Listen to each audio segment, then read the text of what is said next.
I threw my hands up. I said, here we go again. Grown men playing gangster left 2 of our children in graves. 2 Atlanta 13-year-olds dead from bullets. Lamont Freeman and Jacody Davis killed innocently July 2024. How many people have to lose their lives before we can all get on the same page? Georgia Attorney General Chris Carr says the investigation into their death done by Atlanta police reveals a bigger problem with gangs both in and out of the correctional system. A contraband phone was used to orchestrate these acts.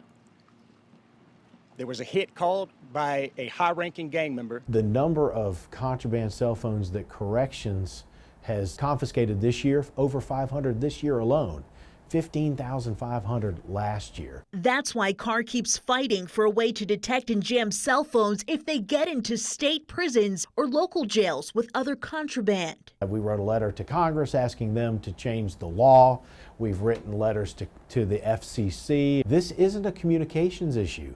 This is a public safety issue. We are trying to stop people from being murdered. Despite his requests over the years being denied, Carr's hoping cases like Lamont and Jacody's will prove something has to be done. When you hear from law enforcement that the #1 thing we can do to stop violent crime and scams is to jam cell phones, then I think we need to get behind it and do a little bit more. What is the difference between jamming cell phones at the federal level in these federal prisons than utilizing the same thing in a state prison and a jail? That is a great question, and I have yet to figure out what the answer is. In Atlanta, We're coming for the phones, and we're coming for anybody that's going to engage in violent crime or scams. Angelina Salcido, 11 Alive News.